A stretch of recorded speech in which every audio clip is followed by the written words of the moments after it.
नमस्कार दोस्तों। अभी हम सब लोगों के लिए जो बड़ा प्रेशर है वो है कि एग्जाम आने वाले हैं और उस एग्जाम में हम अच्छे से कैसे परफॉर्म करें। टाइम बहुत थोड़ा है, तो आज के इस वीडियो में भी हम मुख्य बिंदुओं पे बात करेंगे ताकि आपका ज्यादा टाइम ना लगे।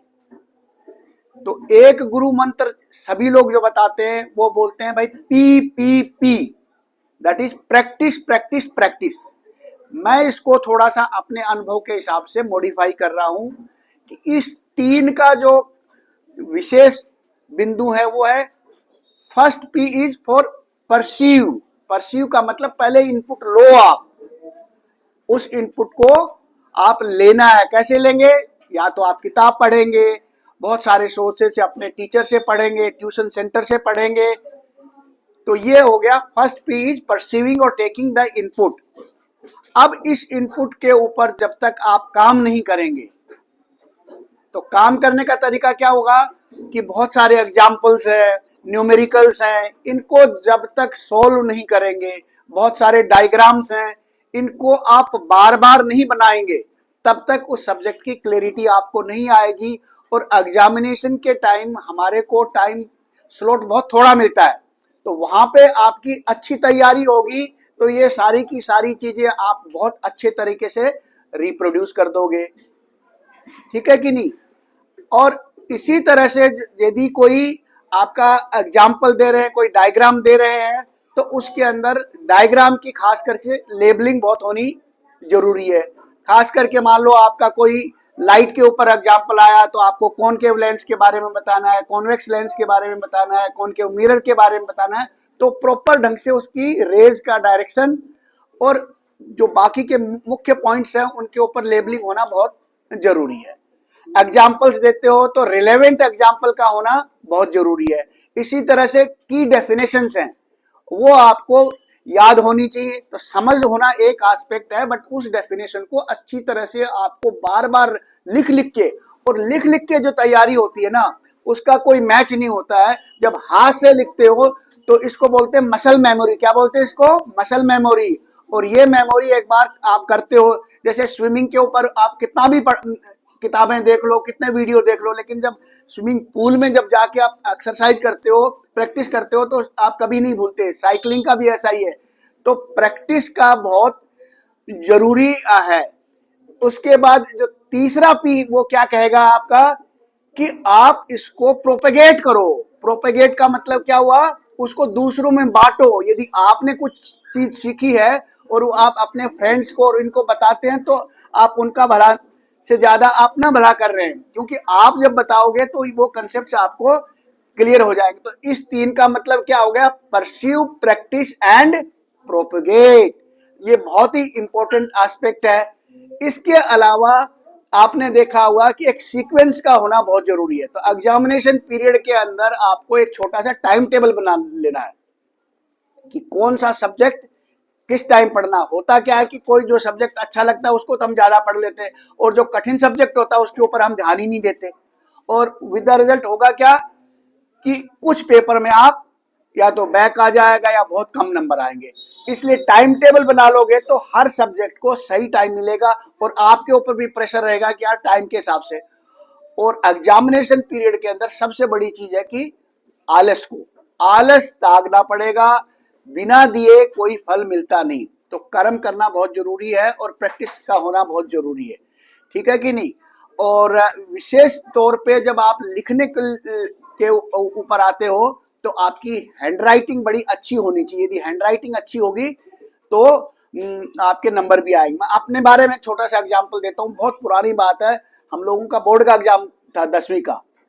अब उस टाइम पहली बार बोर्ड का एग्जाम दे रहे हैं, हमें ज्यादा कुछ पता ही नहीं था। अब एग्जाम आ गया, साइंस का पेपर हुआ जी। अब उस पेपर के अंदर हमने आधी कॉपी से ज्यादा भर नहीं पाए।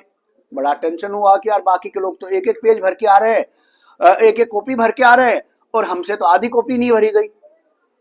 अब उसके बाद आया रिजल्ट, तो आपको विश्वास नहीं होगा कि 50 में से उस टाइम मेरे को 49 नंबर आ गए, जो क्लास में हाईएस्ट थे और बाकी के बच्चों के बहुत कम थे। तो उस टाइम फिर हमने एनालाइज किया कि हमने क्या ऐसा खास चीज रही कि जिसके चलते मेरे इतने अच्छे मार्क्स आ गए साइंस में। तो खास करके जो बच्चे साइंस वाले हैं उनको एक चीज देखनी है कि डेफिनेशन बड़ी clear crisp definition, to the point लिखो। साइंस वाले लोगों को ज्यादा कहानियों से मतलब नहीं होता, दे वांट कि आपको क्रिस्प डेफिनेशन लिखो। फिर उसके बाद उसका एग्जाम्पल लिखो कि कोई कहे कि भाई कोई चीज घुलनशील है तो घुलनशील का एग्जाम्पल दे दो, क्या चीनी को पानी में डाला घुलनशील है। अब जो एग्जामिनर उसको कुछ ज्यादा दिमाग ही नहीं लगाना। फिर इसके साथ साथ आप छोटे छोटे डायग्राम्स बना दो, रिलेवेंट डायग्राम्स, आपके नंबर पक्के हैं।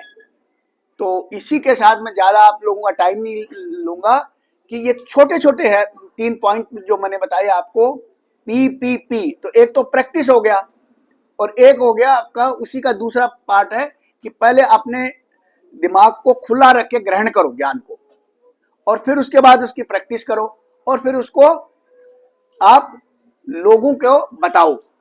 ठीक है कि नहीं? प्रोपेगेट करते हैं चीजें, ग्रो कब करती हैं? जब प्रोपेगेट होती चीजें, तो आपको भी फायदा होगा और बाकी के लोगों को भी फायदा होगा। अब इसको एक छोटे से एग्जाम्पल के साथ हम बंद करते हैं। जैसे आप सभी ने लोगों ने देखा होगा कि बिल्डिंगें बन रही होती है। अब सभी लोग अच्छी क्वालिटी की सीमेंट यूज करते हैं, सभी लोग अच्छे मिस्त्री लगा लिए। अब उसके बाद क्या है कि आपने सीमेंट के लिए एक मिनिमम टाइम होता है जिसको क्योरिंग टाइम बोलते हैं। उस पीरियड से पहले यदि आपने सीमेंट के नीचे से सपोर्ट हटा दिया तो क्या होगा? कोलैप्स कर जाएगा स्ट्रक्चर। आपने पानी नहीं दिया तो पता चला क्रैक हो गया। तो ये जरूरी नहीं है कि आपके पास बढ़िया किताबें हैं, सब कुछ है, लेकिन आपने उसको पूरा समय नहीं दिया, एक साइकिल को फॉलो नहीं किया, तो ज्ञान आपके दिमाग पे स्टिक नहीं करता। और छोटे से उदाहरण और ले लेते कि आपके पास एक घोड़ा है, एक गाड़ी है। अब गाड़ी को घोड़े के सामने रखो तो क्या होगा? ना घोड़ा चल पाएगा ना गाड़ी चल पाएगी। बट आपने गाड़ी को घोड़े के पीछे लगा दिया तो गाड़ी ऐसे दौड़ेगी। तो ये छोटी छोटी चीजें लाइफ के अंदर कि सही सीक्वेंस में काम करना बहुत जरूरी है। और सीक्वेंस का मतलब है टाइम पे उठो, आलस को त्यागो, और अपना टारगेट रखो कि भाई मेरे को एग्जाम है तो एग्जाम को एग्जामिनेशन की तरह से लो, सीरियसली लो। Because examination is a serious business. और इसी के ऊपर क्या है, आपका भविष्य निर्भर करता है। आप अगले क्लास में जाओगे, अच्छे नंबर होगा तो टीचर भी आपको अप्रिशिएट करेंगे। बहुत अच्छे नंबर लेके आओगे तो हो सकता है कि स्कूल वाले आपको स्कॉलरशिप भी दे दें, बैच भी दे दें। और 10th वाले बच्चे जब खास करके उनको अपना चॉइस का सब्जेक्ट लेना हो, उसमें मार्क्स का बहुत बड़ा रोल होता है। तो मार्क्स को आप लाइटली नहीं लेंगे, एग्जामिनेशन को लाइटली नहीं लेंगे। और इन छोटी छोटी बातों के साथ मैं आप सबको धन्यवाद करता हूं कि आपने सुना। और मेरे बाकी के व्यूअर्स जो देख रहे हैं उनको इन छोटी छोटी बातों में, और खास करके पेरेंट्स को, अल्टीमेटली छोटे बच्चों के लिए तो पेरेंट्स का गाइडेंस होना बहुत जरूरी है।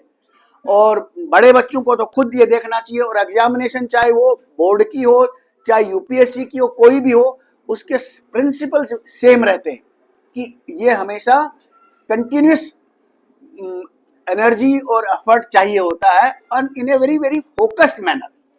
तो हर एग्जामिनेशन के जनरल प्रिंसिपल यही होते हैं। और मुझे आशा है कि ये वीडियो आपको बहुत पसंद आएगा और आप सब लोगों को इसका फायदा मिलेगा, क्योंकि हमने अपने एक्सपीरियंस के हिसाब से ये सारी चीजें बताई।